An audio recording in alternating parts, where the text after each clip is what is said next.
listening to Power Producers Shop Talk, where we are refining and redefining the sales game by equipping you with the tools you need to differentiate yourself in the marketplace.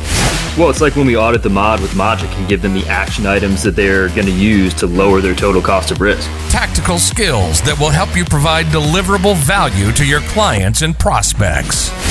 Technology is not an expense, it's an investment. Look at what Think HR has done for our clients and even our team. It's an amazing product, and I'm so thankful we have that. And action items that you can provide to take your prospects and clients to the next level. Things are changing for us in 2021. Not all big business anymore. Now that we have Cover Wallet on our team, it's amazing that we're going to be able to write small business profitably. This is Power Producer Shop Talk. Production redefined. Are you ready to feel the power?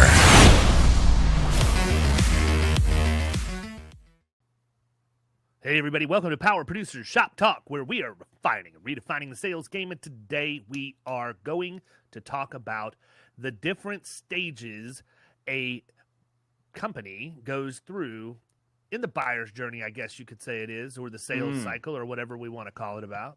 Let's do it. I like it.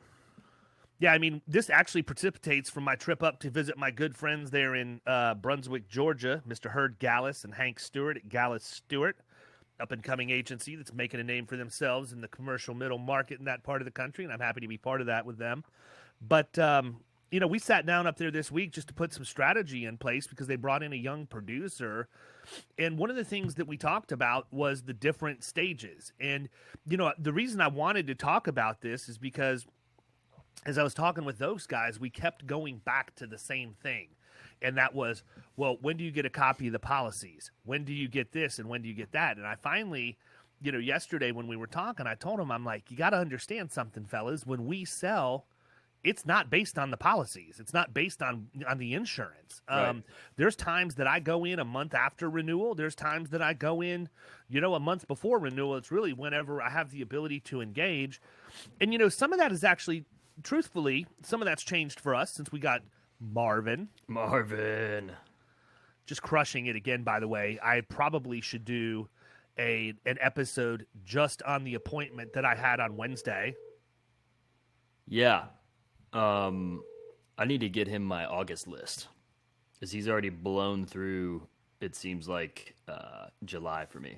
Which I thought it was good. I thought I was staying way ahead, 3-4 months out. This guy has already blown through my July list, so I got to get cracking. Well, he is assigning you companies left and right. But I mean, it's funny, and not to get off track, but I'm pretty transparent with the people in Killing Commercial, and I had a new business appointment with that account, that large one that he booked that I told you about. That thing's got to be at least $50,000 in revenue, and awesome. I told him, I'm like, look, I'm an open book, fellas. I practice what I preach. I don't have a problem with you listening to me on a first appointment. So I had the call with those people, and I popped my cell phone right in the middle of the conference room table there at Gallus Stewart, and I had the call so that they could hear. And, it was a really good conversation. And it was funny because they listened, and they listened, and they listened, and they never heard insurance come out of my mouth. Mm-hmm. Not one time. Right.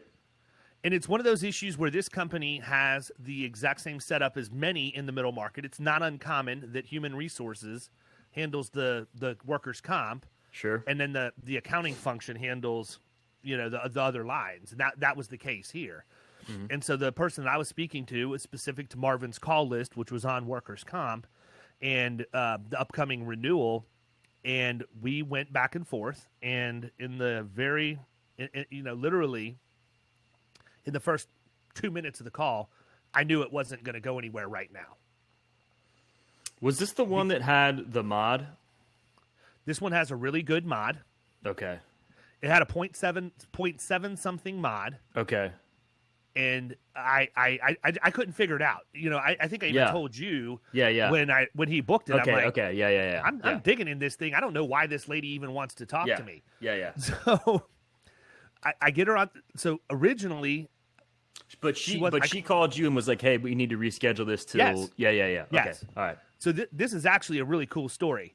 And and probably not going to flow directly into what we were talking about, but whatever. Maybe we'll we just talk about that another time. Or we talk about this, and then we talk. You know what? That's exactly what we're gonna do. I'm gonna talk about this one, and then we'll make the other one the different stages Perfect. when we record again. On I think the it makes fly. more sense. Love it. Yeah, but I mean, this was a really good learning experience for them because they got to see what happens, and how I read people, and I think sometimes I take it for granted how much experience has taught me. It's not like I'm the smartest dude in the world. It's just I can recognize things because I've been in so many situations over my time in the industry. And this lady came out and she got, I called her the first time. I got her voicemail and I'm like, ah. And then like 5 minutes later, she calls me back. She's like, I'm so sorry. I got stuck in a meeting. And so I'm like, no problem. And so we began to talk. And I said, listen, I'm going to be perfectly honest with you because I don't want to waste your time. And honestly, I don't want to spend time on something that doesn't make sense. I said, but, I've done all of the research that I need to do to have a general understanding, as much as I could possibly get my hands on, to have an idea about how your company operates. And I can't understand why you want to talk to me. Right. It's kind of like the one I went on with Raphael that day where the lady, but except that lady was just taking a meeting to take the meeting. I think she just wanted a break in the middle of the day. But I mean, and I told her, and she goes, well, we've got some issues here and here and here and here. And then she says, but wait a minute. Please do me a favor. Remind me why we're talking. What does your company do? And so I'm like, okay, this is getting very kind of weird and interesting at the same time. Yeah. And I said, we're a full-service risk management and insurance firm. We hang our hat on risk management and the value add that we bring to people in the marketplace. Tools such as human resources tools and auditing tools and all of these other things. Mm-hmm. And I said specifically, we typically work with companies that have problems with their workers' compensation, which doesn't apply to you. But I did notice, that you were interested in some of the resources that I sent over. And I had I'd gone into the Think HR catalog. Yeah. And I sent over some of the stuff. I sent her a list of their webinars that they have for HR professionals. I gave them some information on OSHA compliance. I gave them some information Right. on Yeah, okay. learning management I remember that. system. Yep. Mm-hmm. And these guys are sitting here listening to me say this. And she's like, yes. And I said, so let's talk a little bit about, why you want to talk to me. So then she begins to open up. She goes, I'm new in my position. Mm-hmm. They haven't really had a full-time HR person here before. And this is a company that has more than 50 employees. I was going to ask you, that was my question, how many employees they were at. Right. More than 50. So there's some compliance issues there when you 100%. get that big too. Absolutely. And so she said, so they've given me this role, and she goes, I really need support. She said, I need support to make myself better. And so we start, I just conversation. I let her talk almost the whole time. And it turns out that there are two partners that are in business, to run this company. And those guys, one of them is more progressive. The other one is more old school. And, she said, anything you do, it's a fight to try and get both of them on the same page. And, I want to do this and I want to do that. She said, but I'm going to be perfectly honest with you. If you were to walk into this company right now, you would think that you were in the 1980s.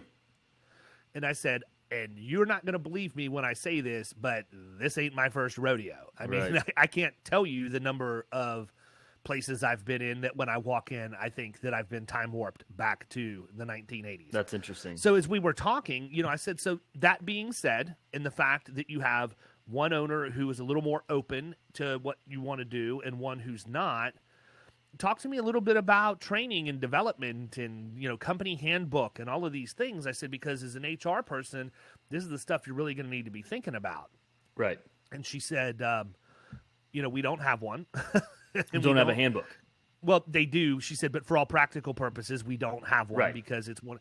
And I said, look, I know, everybody has. It's kind one, of overlooked. and Yeah. It's like a formality in most cases. It's pencil whipped. Right. It's like everything else. Yeah. Oh yeah, we got a handbook. Here's your handbook. Sign that you received it. Right. And now we're in compliance. Yeah. We did everything right. But it's got no you actual didn't do it. use in most businesses. Right. What you did is you just probably set yourself up for more litigation than if you didn't have rules at all, because now you've established rules you're not following. Mm-hmm. But Anyhow, so I said, well, we have the ability to give you a dynamic handbook tool that'll live online and blah, blah, blah, blah, blah. We talked about learning management system and all of the things that can happen there. Yep. And all of that. So, we got into it, and she said, I am very much interested in everything that you're saying, and I just have too much on my plate right now. I said, look, I get it. I said, I knew you had too much on your plate 15 minutes ago when you first started talking. And I said, my goal, you're going to find out dealing with me that I'm not a high-pressure salesperson at all. Like, I'll have this conversation with you, and I'm not going to bother you again unless you tell me you want me to bother you again. And she said, no. I absolutely want to engage with you, but here's what I'm dealing with. And it was like literally benefits renewal and 3 or 4 other things. And I said, look, I understand. Here's what I want to do. Let's circle back in a few months. I said, your renewal's coming up. I don't care. I'm not going to pressure you to meet with you just so I can come in and try and write an insurance policy for you right now. My goal is to build a long-term relationship, much like you've had with your existing representation. And I know I can't do that on a single call, and I wouldn't even attempt to do that. What I want to do is I want to help you as much as I possibly can. I said, you've got some things coming up that you need resources for that you don't have. And so what I would like to do is be able to be a resource for you. If you would like for me to give you access as a prospect to Think HR so that you can poke and prod around in there and maybe help you get through some of the basic blocking and tackling, I'm happy to do that for you. I'm not going to charge you for it. Just consider it me doing you a gesture of goodwill, knowing that we're going to talk again. Right. She said, I want to talk to you at the beginning of August. I said, so if I call you on August 1st, and she said, well, August 1st is a Sunday. Make it the 3rd. I said, I'm going to send you a meeting request for August 3rd, and we're going to talk on August 3rd. Other than that, you'll never hear from me until then, unless you need something. And I said, I want you to understand there are no strings attached to my offer. Now, obviously, my offer can't live in perpetuity. I'm not going to give you complete access to one of my number one tools forever, but I'm happy to give access to it, to give you access to it now, because that's what I would be doing if we were actually engaging right now. And I'd rather give you a little taste of the sweet nectar of Think HR and let you get used to it than to have to continue to conceptualize it and have you not really understand. And I said, so here are the things that I think you need. And I started laying out, let's look at, the type of learning modules you would want to put in. Let's look at the webinar schedule, the things I had sent her the information over about. And she was pumped about it. Let me ask you this, because that's an interesting way to approach it, and I agree with it. Would that approach be different for you if their mod was jacked with the renewal coming up? Because that's what's renewing, obviously, because that's how Marvin got us in, because he was calling for renewals. So. It is, that's a good question, and I honestly, I'll tell you the same thing I told those guys. This account's at least $50,000 in revenue. Right. Am I willing to roll the dice that if I push them completely away right now? Or do I give her a gentle nudge? If she pushes back, I just graciously say, look, I get it. I'm in this for the long term. I think that I would have probably done the same thing. Even though I may have, you know me well enough to know, I probably would have pushed back one time on the comp and just said, look, let me at least come in and audit your mod for you. I'm not going to hammer you on insurance or anything else. Let me at least come in and audit the mod. And the reason why I say that is this lady, actually, I was very, very impressed. She knew her stuff. Like, she started rattling off total cost of risk and other things to me on the phone. And I mean, I looked over at the guys and I'm like, I'm not used to this. Yeah, right. This person actually speaks the language. And so I do think that if the mod was messed up, knowing that the comp renewal was coming up, I probably would have made the recommendation to at least let me do the complimentary mod review and, and come and present it. And the reason why I say that is specifically because of what she said about the ownership of the company. One of the things she said was that she said, you can't talk to these guys in terms that don't involve money. Right. Like, she goes, you're just not going to get anything done. She said, I have to make everything about money to them, for them to buy in and get them to understand it. And she goes, I'll give you an example.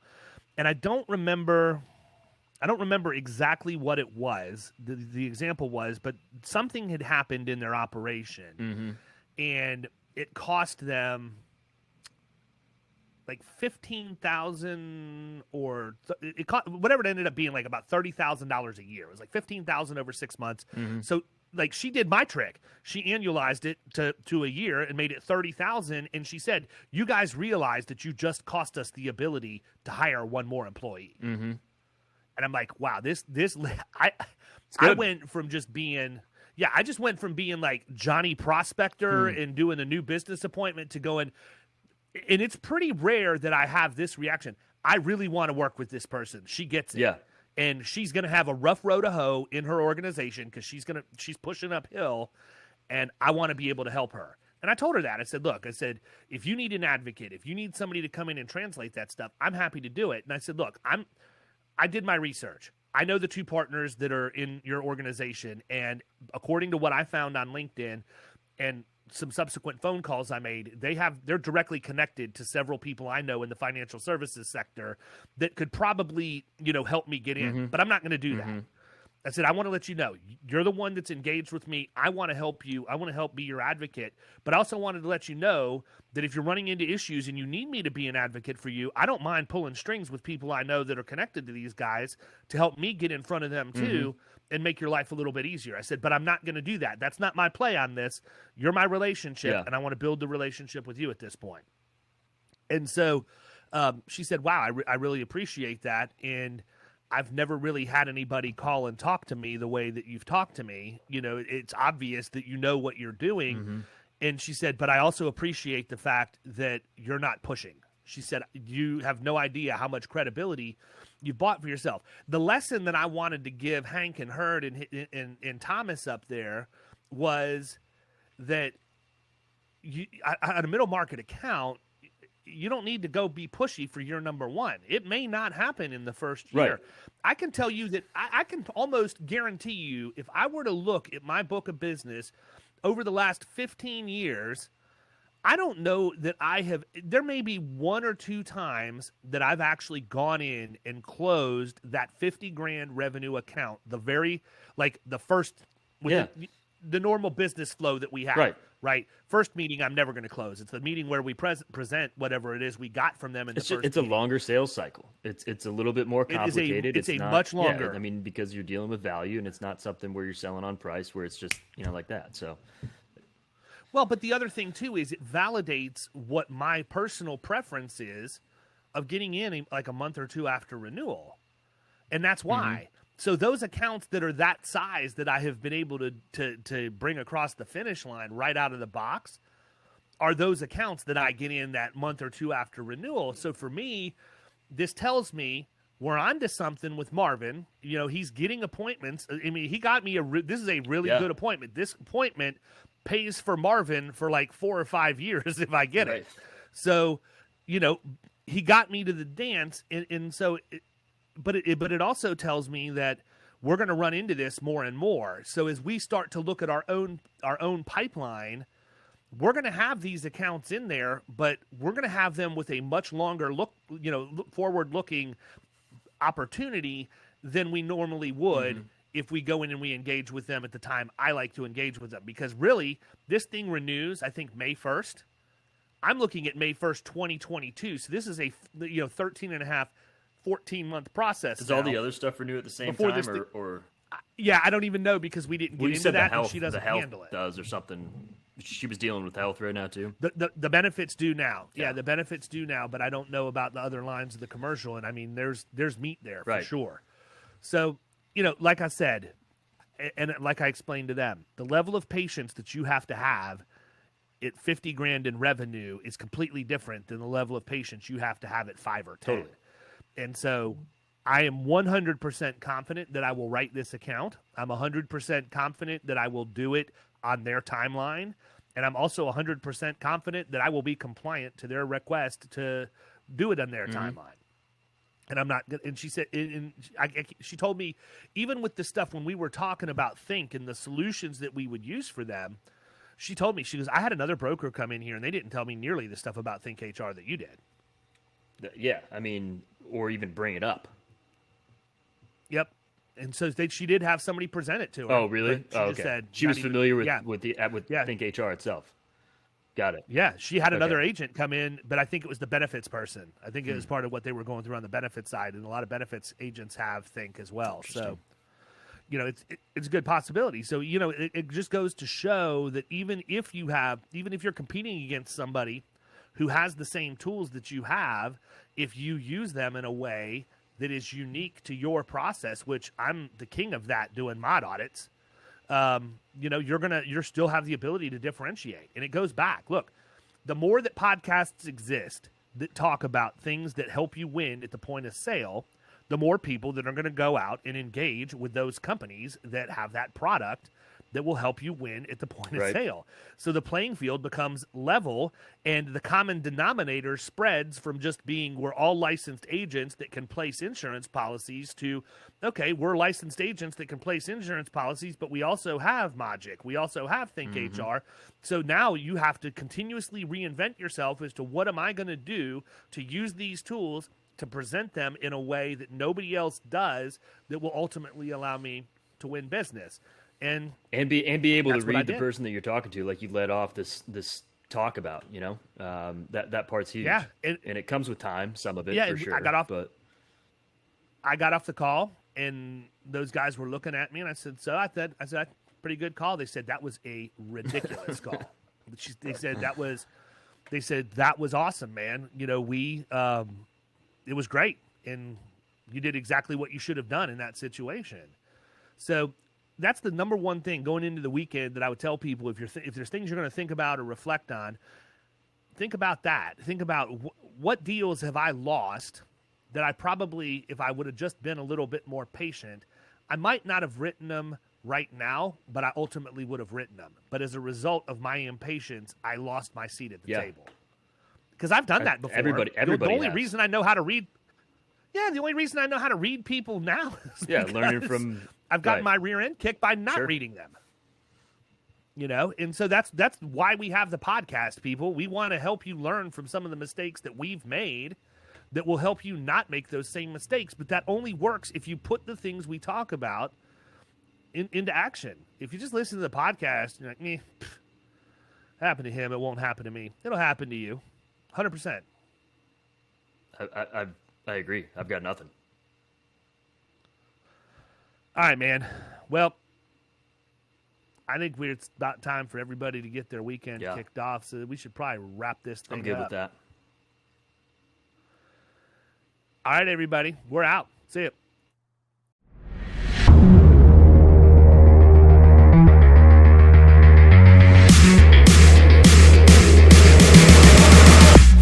You've been listening to Power Producers Shop Talk. You can follow us at the Power Producers Podcast on Facebook and Instagram. And if you want to take your game to the next level, check out our commercial insurance training course at killingcommercial.com or visit Amazon to pick up a copy of our international best-selling book, The Extra 2 Minutes.